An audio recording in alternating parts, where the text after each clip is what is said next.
गुरुजी मेरा एक प्रश्न है। हालांकि मैंने बहुत 2-3 विद्वानों से भी किया था, उन्होंने अपने अपने तर्क इस पे दिए हैं, बस आपके श्रीमुख से मैं सुनना चाहता हूँ। कहते हैं कि हम सब एक भगवान की कठपुतली हैं, जैसे वो नचाते हैं हम नाचते चले जाते हैं। तो जो हम कर्म करते हैं, चाहे वो अच्छे कर्म कर रहे हो या बुरे कर्म करते हैं, उसमें भी भगवान की इच्छा होगी जिससे हम वो कर्म कर रहे हैं। तो जब हम कोई बुरा कर्म करते हैं तो उसका दंड हमें क्यों मिलता है सर? मेरा ये प्रश्न है। बहुत सुंदर प्रश्न है इनका, बड़ा गहरा है, बड़ा अच्छा सवाल है। बहुत कम लोग प्रश्न करते हैं ऐसा, आपने प्रश्न किया है, उत्तर दे रहे हैं। सारी काम भगवान करते हैं, कहते हैं ईश्वर की मर्जी के बिना पत्ता भी नहीं हिलता।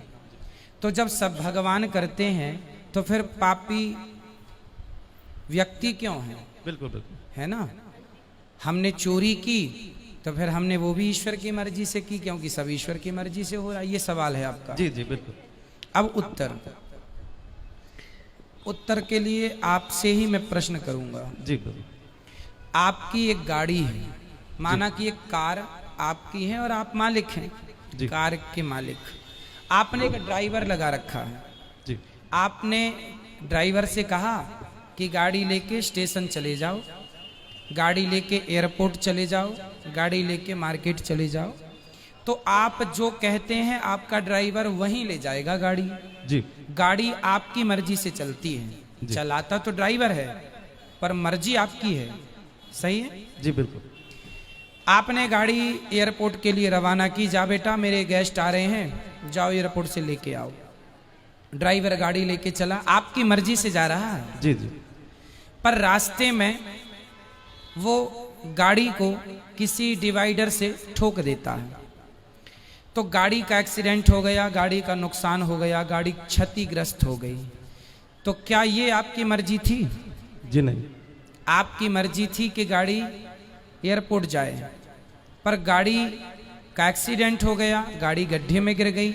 ये आपकी मर्जी नहीं थी, ये मर्जी नहीं थी, ये गलती थी। किसकी? आपकी नहीं, ड्राइवर की। हाँ या ना? जी। ड्राइवर के पास दोनों थे, एक्सीलेटर भी था और ब्रेक भी था। क्यों नहीं हिसाब से गाड़ी चलाया? क्यों डिवाइडर में ठोक दिया?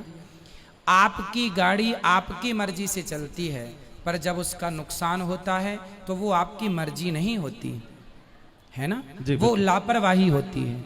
उसी प्रकार ये संसार भगवान की ओर से चल रहा है, मालिक भगवान है, हम लोग केवल ड्राइवर हैं। हमारे पास ईश्वर ने विवेक दे रखा है। आपको पता है कि आपको गुलाब की सैया पर तो सोना है, आप कहीं गुलाब होंगे तो आप जाके उस गुलाब के ऊपर बैठ भी सकते हैं, खड़े भी, पर कांटों का ढेर होगा तो आप नहीं खड़े होंगे। आपको पता है कि ये गुलाब है, ये कांटा है, आपको समझ है कि सही है, ये गलत है। जब आपको समझ है तो आपने अपनी समझदारी से अपने मन को रोका क्यों नहीं गलत काम से? ईश्वर की मर्जी से संसार चल रहा है, आप और हम सबकी मर्जी में ईश्वर की मर्जी है। पर हम जो गलत निर्णय लेते हैं उसके लिए ईश्वर ने हमें स्वतंत्र, गाड़ी आपकी है, मालिक आप हैं, लेकिन ब्रेक एक्सीलेटर आपने ड्राइवर को सौंप रखा, भाई जहां जरूरत पड़े दबाते रहना।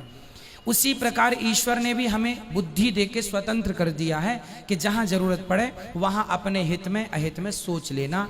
आपको कहा जाए कुएं में गिर जाओ, आप नहीं गिरेंगे, आपको पता है ये गलत है। तो आपको स्वयं को ईश्वर ने इतनी पावर दे रखी है। मालिक तो आप हैं गाड़ी के, लेकिन कुछ पावर ड्राइवर के पास भी है ना, ब्रेक एक्सीलेटर। उसी प्रकार संसार ईश्वर का है, संसार ईश्वर की मर्जी से चलता है, पर जब आप गलत करते हैं तो वो ईश्वर की मर्जी नहीं होती, वो आपके मन की गलती होती है। आपने अपने मन को नियंत्रित क्यों नहीं किया? ड्राइवर ने गाड़ी को क्यों नहीं नियंत्रित किया? अब नुकसान हुआ है तो वो ड्राइवर को भी चोट लगेगी, मालिक को चोट